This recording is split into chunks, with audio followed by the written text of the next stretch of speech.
자, 그러면 아까 전에 우리가 오차, 편차, 오차 또는 잔차를 가장 최소화시키는 직선을 찾아낸다는 건데 그게 어떤 건지 예를 들어서 한번 설명을 해볼게요.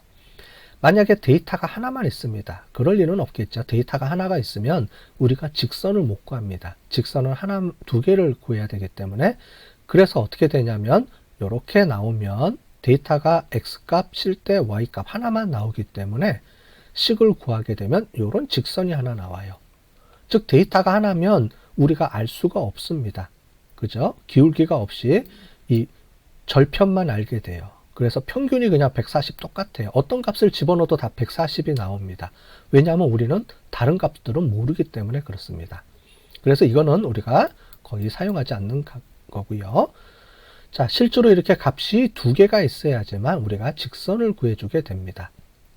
여러분들이 수학 시간에 옛날에 산수 시간 국민학교 때 또는 초등학교 때 배웠던 내용이죠. 직선이 두 개가 있으면 이 두 개의 직선 사이를 직선으로 구해주게 되면 이렇게 구해주게 되고요. 그럴 때 x가 하나 변할 때 y가 얼마 변하느냐를 보면 x가 하나 변할 때 y가 15만큼 변합니다. 면적이 1이면 가격이 15가 되는 거죠.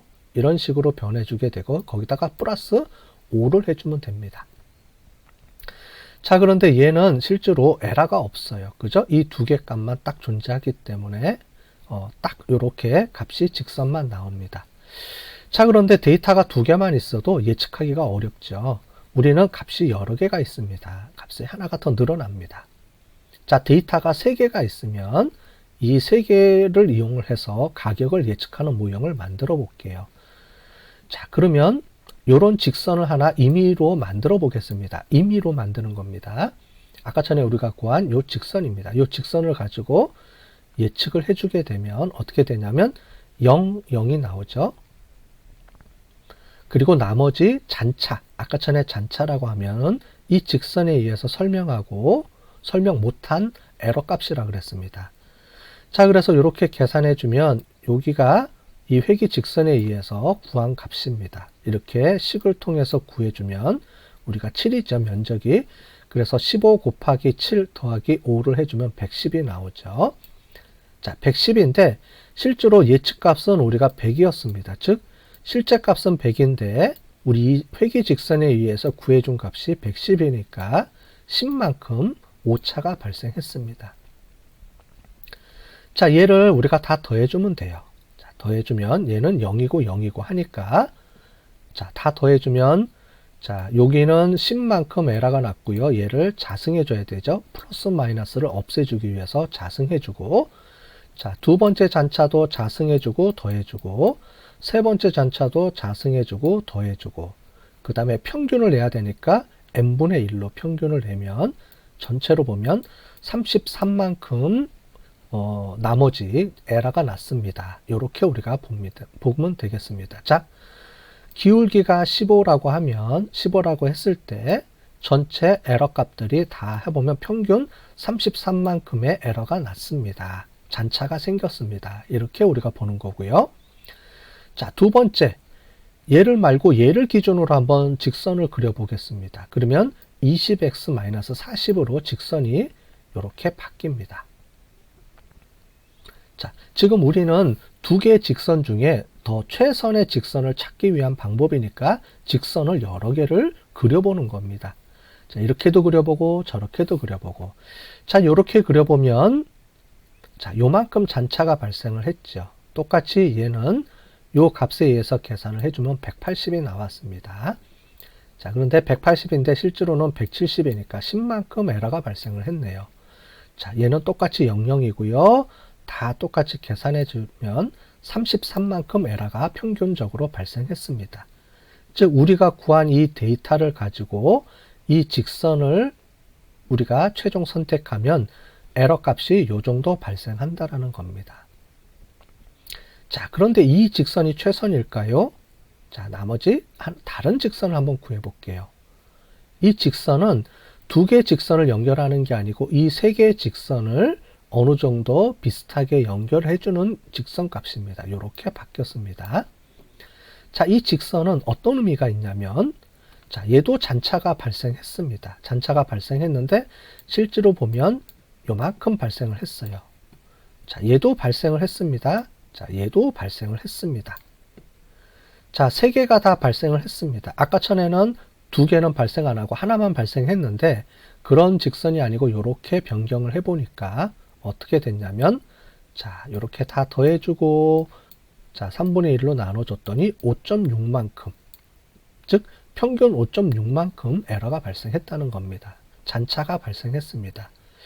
자, 아까 전에 우리가 잔차가 뭐라 그랬냐면 이 회귀 직선이 실제 데이터를 예측하고 실제 데이터하고의 차이점, 에러 값이라 그랬습니다. 여기서는 잔차라고 표현을 해준다 그랬죠. 잔차가 에러 값이라고 했는데 이 잔차가 많다라는 말은 에러 값이 이 직선이 예측을 잘 못한다는 거고요. 잔차가 적다라는 말은 에러 값이 줄어들어서 이 회귀 직선이 예측력이 높다라는 말이랑 같다고 했습니다. 자, 결국 그러면 이 세 가지 직선을 우리가 볼 때 여러분들이 판단할 때는 앞에 두 개 직선보다 이 직선이 더 예측력이 더 높다는 거죠. 왜냐? 잔차가 더 적어졌으니까.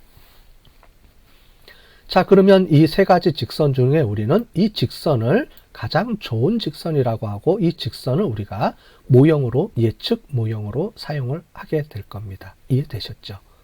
자, 그렇게 해서 이렇게 찾아주는 겁니다. 자, 그런데 데이터가 이런 게 아니고 여러 개 있어요. 자, 일일이 다 데이터를 구하기가 어렵겠죠. 선을 구하기가요. 자, 그런데 이렇게 우리가 구한 직선을 일단 대보면 이 직선의 데이터들이 쭉 나옵니다. 자, 쭉 나오면 이렇게 계산해주면 130.64가 나옵니다. 이건 자동으로 계산이 됩니다.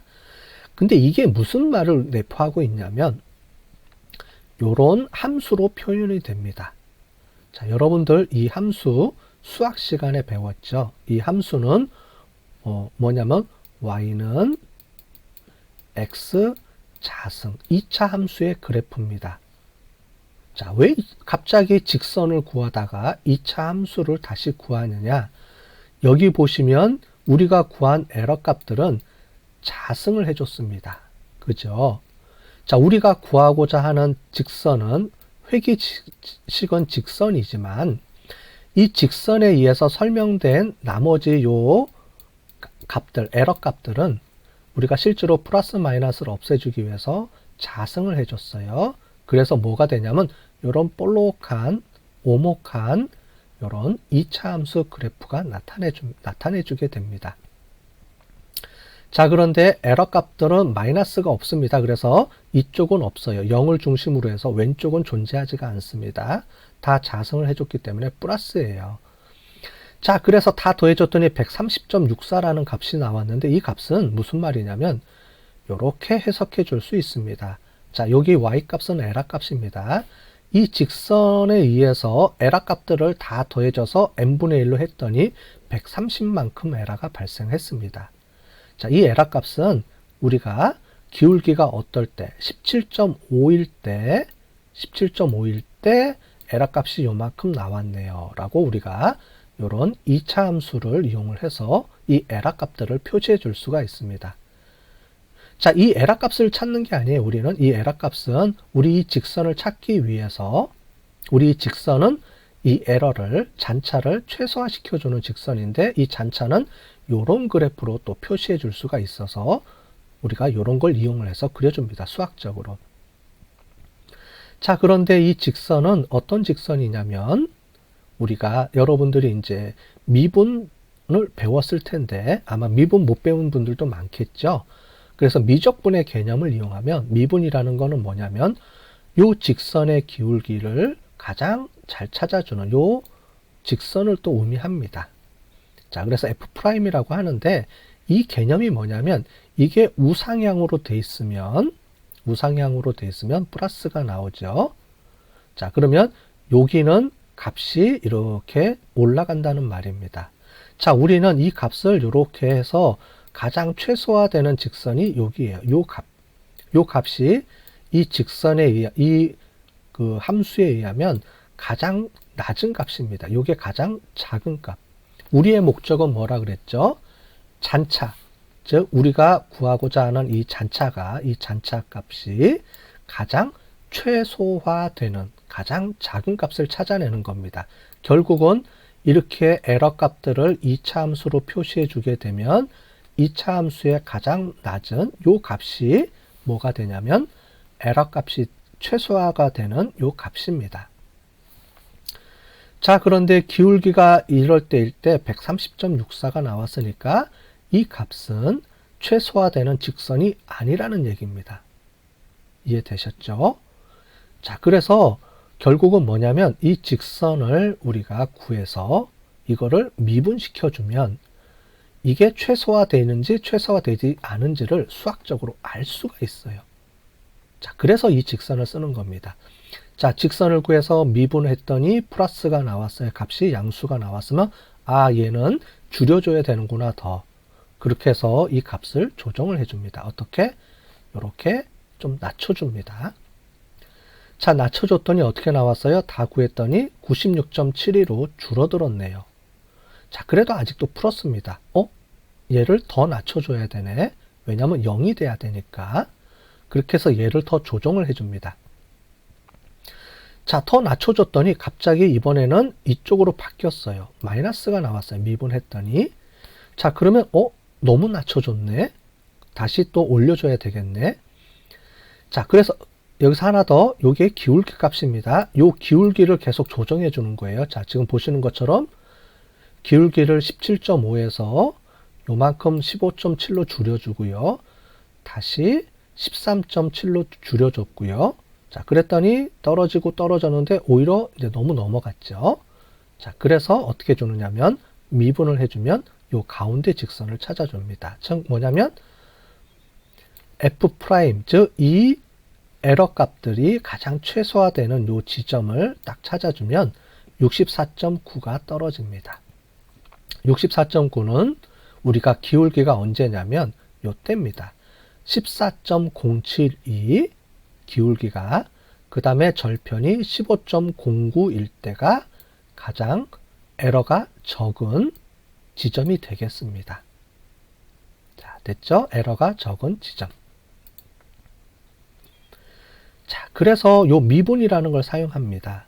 뭐냐면 우리가 수학적으로 이렇게 계속 조정해 주는 게 아니고 수학적으로 우리가 구한 이 함수를 미분시켜 주면 최소화 값을 그냥 찾을 수가 있어요. 저는 미분을 모르는데요. 어떻게 하죠? 이거 어떻게 해야 되냐? 걱정하지 마시고요. 우리 잠업이라든가 프로그램 패키지들은 자동으로 얘가 미분해서 이 최적화된 값을 바로 찾아낼 수가 있어요. 여러분들이 버튼 한 번만 누르면 이 값이 자동으로 나옵니다.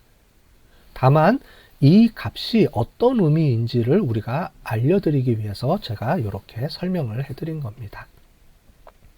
자, 예측 모형에서 우리가 의미를 알겠죠.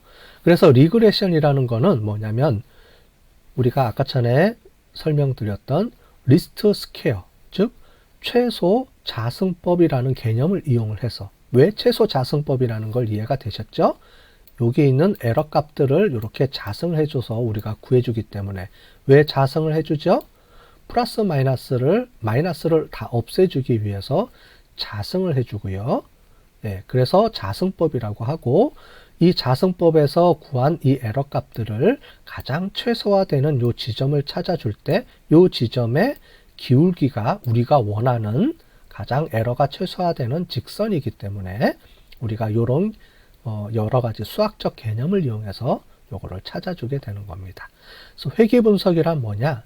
최소 자승법을 이용을 해서 가장 베스트한 요 직선의 기울기를 찾아내는 방법을 우리가 회귀 분석이라고 얘기를 합니다. 자, 됐죠? 자, 우리가 기울기가 하나일 때 이렇게 되는데 잔차가 이렇게 쭉 퍼져 있는 거 보시죠? 이렇게 하나일 때. 자, 그런데 우리가 축이 여러 개면, 즉 우리가 관심 있는 변수가 하나가 아니면 어떻게 되냐면 x1 또 x2가 나옵니다.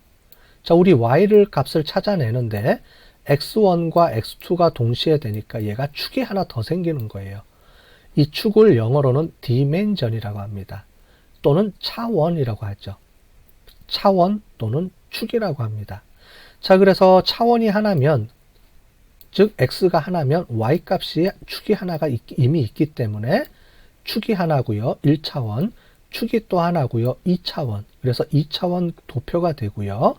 하나가 들어 늘어나면 축이 하나고 기존 축이 두 개에서 2차원에서 축이 하나가 들어 늘어가니까 3차원이 되는 겁니다.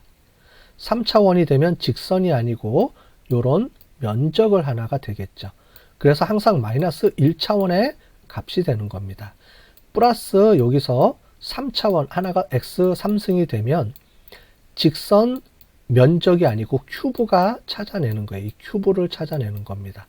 너무 얘기가 어려우면 모르셔도 됩니다. 기본 개념만 설명을 드리는 거예요. 그래서 이런 축들이 여러 개가 있기 때문에 회귀 분석에서는 3차원 이상 그려줄 수가 없어요. 우리가 그래프로 그리기가 어렵기 때문에 그래프는 더 이상 안 그릴 겁니다. 왜냐하면 이렇게 그래프를 2차원, 즉 변수가 2개까지만 우리가 그릴 수 있지만 3개 이상 되면 그릴 수가 없기 때문에 우리가 여기서 이렇게 그래프 그리는 것보다는 회귀 분석에서는 그래프를 그려서 하나씩 그려주는데 하나씩 그리는 건 큰 의미는 없어요. 왜냐하면 이렇게 복합적으로 우리가 영향력을 주고받기 때문에. 그래서 실제로 그래프는 임시로 그냥 보는 거지 정확한 결과값을 도표로 그려주지는 않는다. 이렇게 보시면 되겠습니다. 자, 최소 제곱법을 다시 설명을 드릴게요. 아까 전에 최소 제곱법은 이 에러를 스퀘어하는 자승해 주는 거를 해주고 그 값이 가장 최소화되는 값이라 그랬습니다. 그래서 에러를 이렇게 표시해 주고요. 이게 회귀 직선입니다. 회귀 직선에서 구한 우리가 예측 값이고요. 얘가 실제 값이고요. 그래서 모든 데이터, 우리가 데이터가 100개면 100개를 다 집어넣어서 일일이 선을 구하는 게 아니고 이렇게 보시면 이렇게 미분을 해주면 됩니다. 아까 전에 우리가 구한 값이 0일 때 가장 최소화된다 그랬죠. 그래서 요 식을 이렇게 미분해주면 또 요런 게 있는데 이걸 또 편미분이라고 또 하는 수학 공식이 있습니다. 자, 그런데 이거 편미분 이런 거 모르셔도 되고요.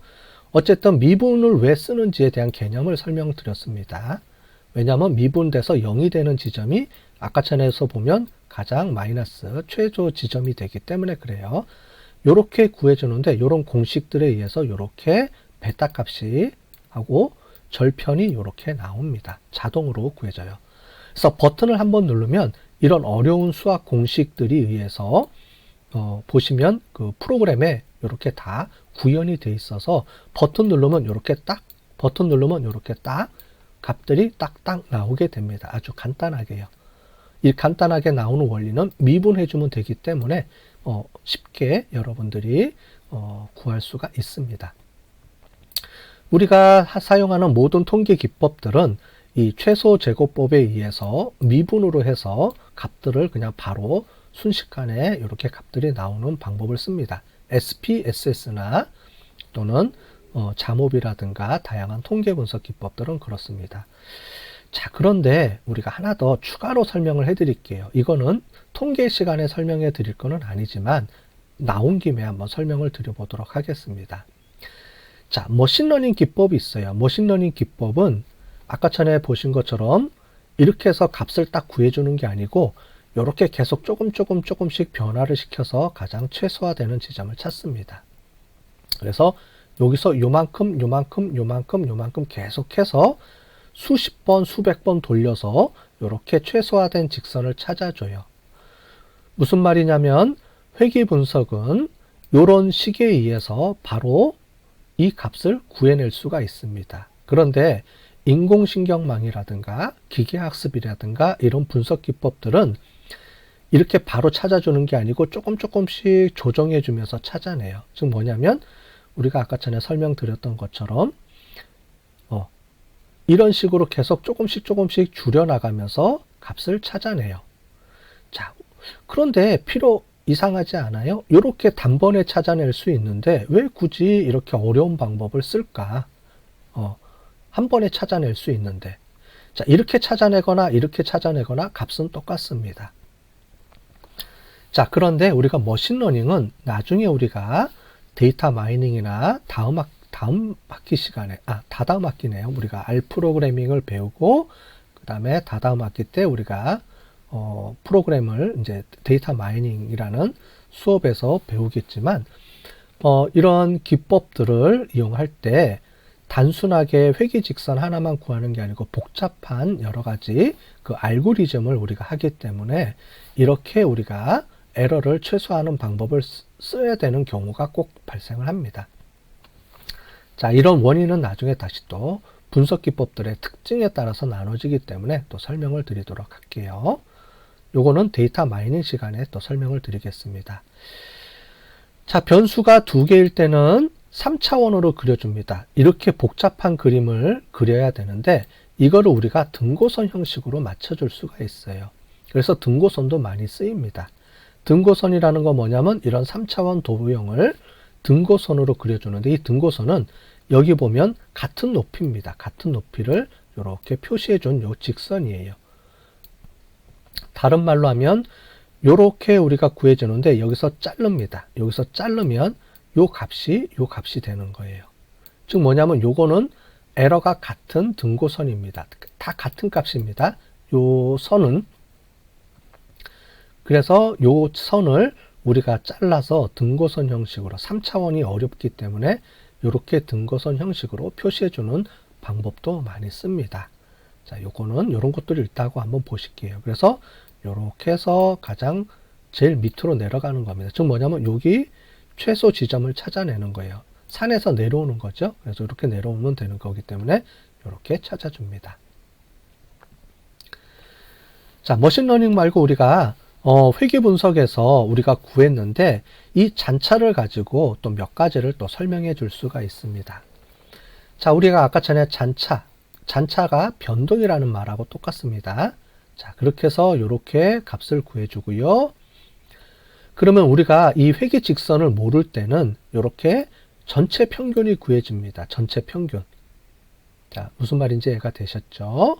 자, 그래서 모든 데이터의 전체 평균 값인데 우리는 이 평균 값을 쓰지 않고 예측 값을 쓰게 됩니다. 회귀 직선에 의해서 예측 값. 자, 그래서 무슨 말인지 또 설명을 드리면 전체 우리가 만약에 회귀 직선을 모른다. 그러면 우리가 전체 평균이라고 하는데 이 전체 평균에서 이만큼 떨어져 있는 값을 우리가 잔차라고 합니다. 자, 그런데 우리가 열심히 해서 회귀 직선을 찾았습니다. 자, 그러면 회귀 직선을 찾았으면 이만큼 우리가 이거를 무시하고 이만큼 설명을 해줄 수가 있죠.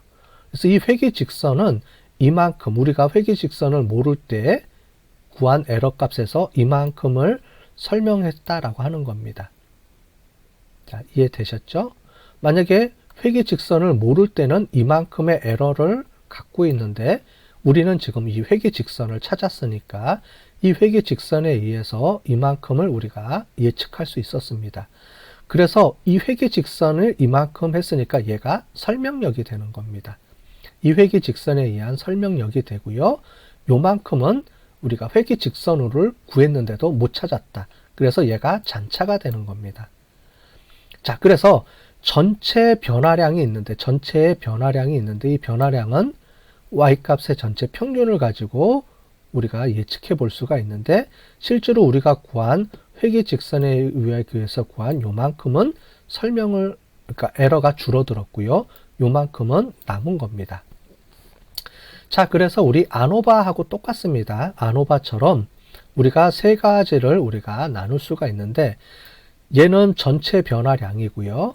그 중에서 우리는 회귀 모형에 의해서 설명할 수 있는 변화량이 있고 그렇지 않고 남은 변화량이 있습니다. 자, 그래서 위에 있는 요거 보면 요게 회귀 직선에 의해서 설명된 변화량을 나타내 주고요. 그렇지 않은 변화량이고 그래서 이 변화량이 회귀 직선이 좋으려면 나머지 잔차보다 더 높아야 되죠. 우리 아노바 분석에서 이미 설명을 했던데 똑같은 개념입니다. 자, 그래서 요 검정 통계량이 요만큼 나옵니다. 자, 그래서 요 검정 통계량을 이렇게 보시면 이렇게 값이 나오죠. 자, 그래서 여기 보시는 것처럼 회귀 분석을 통해서 이만큼 설명이 되고요. 그렇지 않고 남은 잔차가 이만큼 됩니다.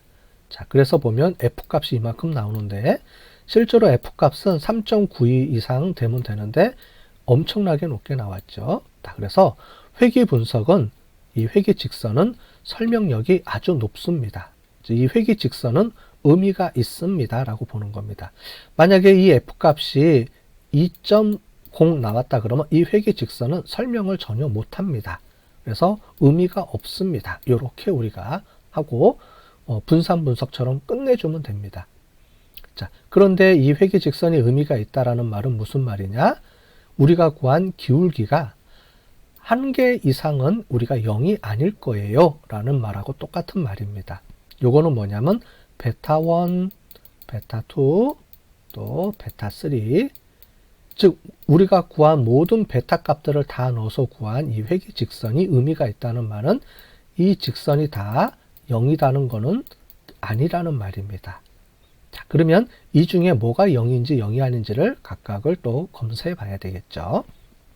아노바 분석의 포스톡 테스트하고 똑같습니다. 자, 그거를 하는 방법을 이제 또 해보겠습니다. 자, 이 회귀 직선에 의해서 구한 이 회귀 직선이 설명력이 의미가 있다라고 했는데, 자, 또 한 가지 방법은 얼마만큼 설명하고 있냐, 이렇게 보는 겁니다. 여러분들 우리가 보신 것처럼 전체 변동 중에 회귀 직선에 의해서 설명되는 변동으로 나눠주면, 이렇게 나눠주면 얘가 설명력이 됩니다. 설명력은 1 이하부터 0까지 나눠지는데 상관계수랑 유사하죠. 그래서 상관계수 r을 제곱한 거랑 똑같은 개념으로 이렇게 씁니다. 얘를 우리가 상관계수라고 안 하고요. 결정계수라고 합니다. r 스퀘어 결정계수인데 이 결정계수는 변수가 많이 들어가면 많이 들어갈수록 무조건 올라가게 돼 있어요. 조금이라도. 자, 그런데 우리는 과학에서 오컴의 면도론이라고 하는데 2개를 가지고 예측하는 거하고 3개를 갖고 예측하는 게 똑같다 그러면 굳이 변수가 많을 필요는 없습니다. 2개면 더 좋은 거죠. 자, 그래서 독립변수가 적고 또 예측력이 똑같다 그러면 독립변수 수가 변수가 적은 게 더 설명력이 좋은 겁니다. 자, 그거를 반영한 게 수정결정계수라는 게 있습니다. 이렇게 돼 있는데 이 수정결정계수가 우리가 최종적으로 보고 싶은 값이라고 보시면 될 거예요. 자, 설명력인데 설명력이 높다. 0.899면 아주 설명력이 높은 거죠. 1에 가까우니까요. 자, 그런데 이런 전체 변화량 중에 회귀 직선이 설명하는 변화량을 갖고 계산한다. 이렇게 이해하시면 되겠습니다. 자, 그 다음에 아까 전에 우리가 보신 것처럼 이 회귀 직선이 의미가 있다라고 한다 그러면 이 분산 분석 표에 의해서 이 베타 중에 어느 하나는 0이 아니다라고 했죠. 자, 그럼 이제 이 각각을 우리가 봐야 될 겁니다. 자, 그래서 베타1은 0입니까? 0이 아닙니까? 자, 귀무가설은 베타1은 관계가 없습니다. 즉, 가격하고 아무 연관성이 없습니다. 라고 보는 거예요. 자, 그래서 베타가 0입니다. 라고 귀무가설을 세우고 한번 봤더니 여기 보면 어떻게 나왔어요? 연면적은 자, 이 값이 0.001입니다. 0.05보다 훨씬 작죠.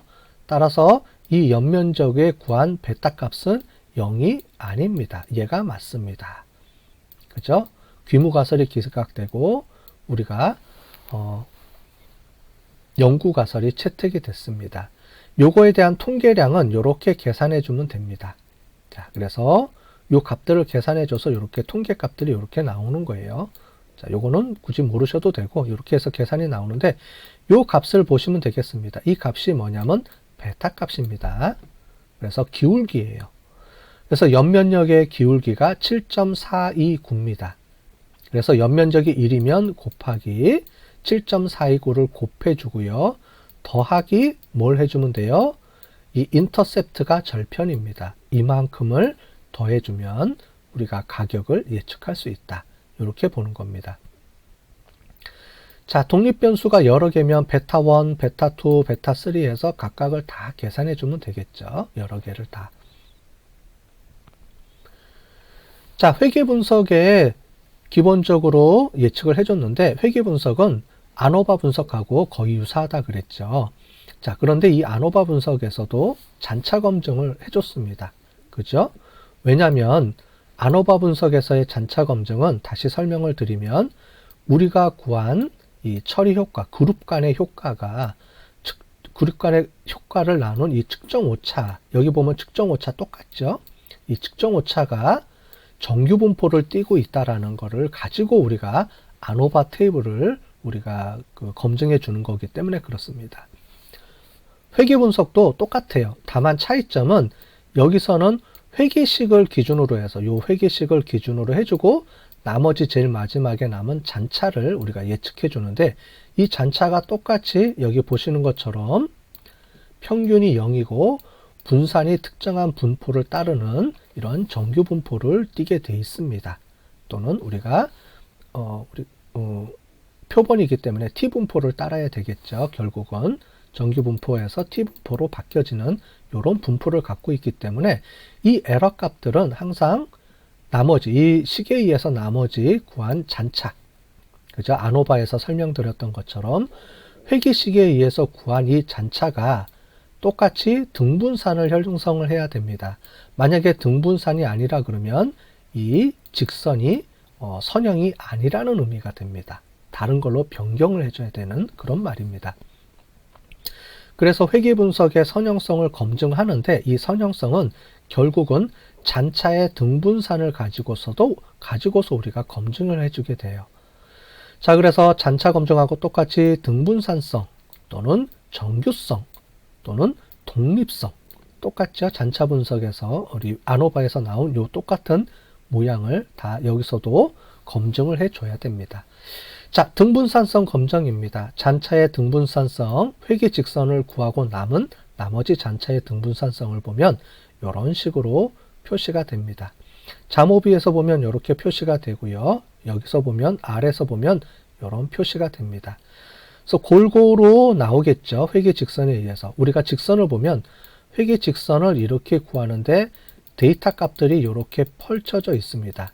이 값을 이렇게 중앙에 놓고 보면 이런 동등한 모양으로 나오죠.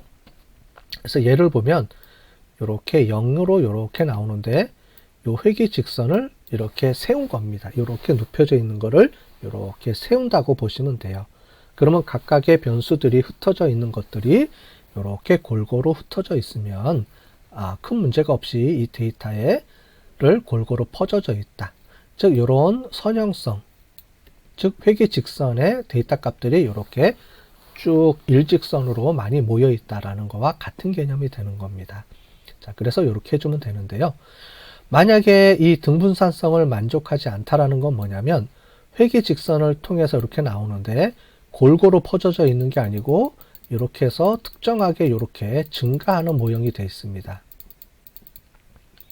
자, 이런 모형으로 나오면 이 말은 무슨 말이냐면 이렇게 볼록한 모형이 된다는 말이에요. 퍼진다는 말은 결국은 무슨 말이냐면 직선이 아니고 우리가 비선형 모형으로 나눠진다는 겁니다.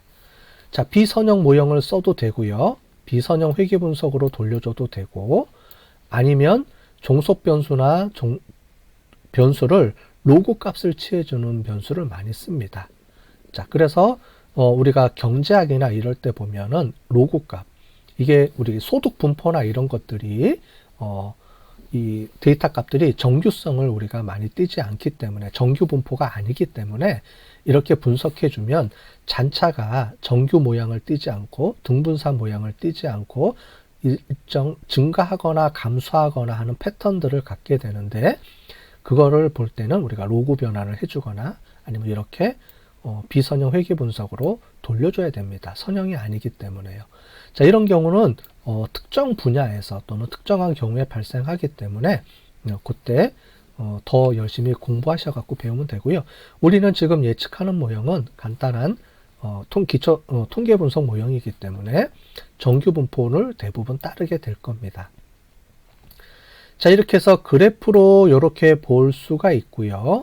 또는 여기서는 지원을 안 하지만은 자모비에서는 여러분들 R 프로그래밍에서는 NCV 테스트에서 브러쉬 그 다음에 파간이라는 이런 검증 기법을 또 통해서 잔차 검증을 숫자로서 또 검증해주는 기법들도 있습니다.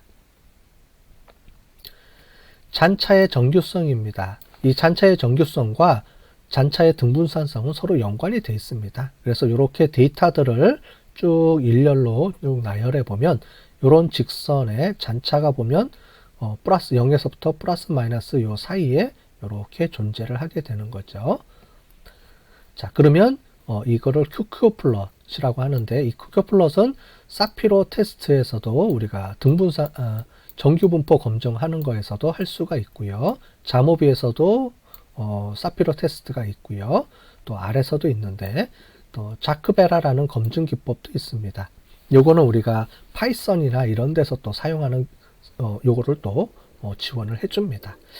자, 이런 기법들이 있어서 이거를 숫자로 표현해 주거나 그림으로 이렇게 검증을 해줄 수가 있습니다.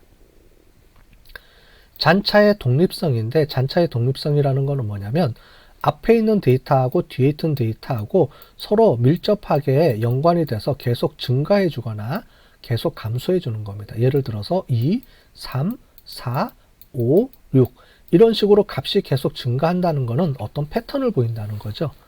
그래서 그런 것들은 우리가 독립적이지 않고 서로 자기 상관, 즉 서로 연관성이, 즉 앞에 있는 데이터하고 뒤에 있는 데이터가 서로 연관성을 쭉 가지면서 어떤 변화를 일으키는구나, 이렇게 이해를 하는 겁니다. 일반적으로는 자기 상관이 없어야 되겠죠. 독립적이어야 되니까 서로 데이터들이 연관성이 없어야 됩니다. 우리가 그 회계 분석을 할 때는 특별한 경우가 아니면은요. 특별한 경우라면 언제냐면 우리가 그 타임 시리즈라고 해서 시계열 분석하는 게 있습니다. 시계열 분석이 뭐냐면 주식 같은 경우는 앞에 있는 데이터랑 그 전 데이터가 현재 있는 값하고 서로 연관이 되어 있겠죠. 특별하게 이런 시계열 데이터가 아니면 이런 자기 상관이 없어야 돼요. 독립적이지가 않아야 됩니다. 자, 그래서 이런 거를 분석해주는 수치로 더빈 왓슨이라는 값이 있는데, 이 더빈 왓슨이라는 값은 2에서 플러스 마이너스 요 값을 갖는데 2가 가장 좋습니다. 이를 이용해서 이쪽은 플러스 자기상관, 마이너스 자기상관을 갖고 있고, 값이 없으면 0이 아니고 여기서는 2로 표시를 해줍니다. 2에 가까울수록. 그래서 뭐 1.5에서 뭐 2.5 또는 그 정도 사이에 있으면은 자기상관이 없다라고 이렇게 보시면 될 것 같아요. 자, 그 다음에 다중공선성이라는 개념이 있습니다. 이 다중공선성은 뭐냐면 독립변수들이 많으면 같은 변수를 똑같이 두 번 쓰게 되면 실제로 분석하는데 큰 의미가 없어요. 회계 분석은 말씀드린 것처럼 변수들이 여러 번 투입될수록 계속 설명력이 올라간다 그랬습니다. 자, 그런데 의미 없는 변수들, 똑같은 변수들을 계속 중복해서 투입해 주게 되면 우리가 예측하는데 어떤 변별력이 떨어지고 좀 문제가 생기겠죠. 자, 그래서 독립 변수들 간에는 서로 어느 정도 독립성이 보장이 돼야 됩니다. 밀접한 연관성이 없어야 되는데 그거를 우리가 다중공선성이라고 합니다. 이 다중공선성은 변수가 여러 개 들어갈 때 우리가 이렇게 검증해 줄 수가 있는데요. 특별하게 뭐 공차 한계라든가 요 톨러런스 또는 VIF 값이 있는데 요 두 개 값이 어느 정도 되는지 보시면 이 VIF 값이 10보다 넘어가면 공선성이 있다는 거예요. 뭐 어느 정도 값이 조정이 되면은 문제가 없다라고 보는 건데, 그래서 여기 지금 보시는 것처럼 요 모든 데이터들이 실제로 중복되지는 않았다. 어느 정도 약간 조금 관계가 있긴 하지만 이게 다중공선성을 해칠 만큼의 그런 값들은 아니다 라고 우리가 확인해 볼 수가 있습니다. 자, 마지막으로 우리 상관계수하고 회계계수와의 관계성을 한번 보도록 할게요. 우리 이전 시간에 상관계수 또는 상관관계에 대해서 설명을 드렸는데, 상관관계는 두 변수와의 관계가 얼마나 연관성이 있는지, 이거를 다른 말로 하면 선형성이라고 그랬습니다. 그죠? 리니얼리티. 그래서 이렇게 데이터가 직선에 가깝게 있느냐 아니면 넓게 퍼져 있느냐, 이런 개념으로 우리가 상관관계를 본다 그랬습니다. 그죠? 그 다음에 플러스냐 마이너스냐, 이 관계를 보는 개념이고요. 자, 그 다음에 회귀계수는 독립변수에 따른 종속변수의 변화량입니다. 기울기를 의미한다 그랬어요. 그죠? 서로 같이 변하는 게 아니고 x가 하나 변할 때 y가 얼마만큼 변하는지. 자, 요만큼 변하느냐? 얘는 줄어들었죠. 이만큼에서 줄어들었죠. 즉 기울기가 계속 줄어들고 있습니다. 그죠? 그래서 상관관계랑 회귀계수랑은 밀접한 관계가 있지만 서로 똑같은 건 아닙니다.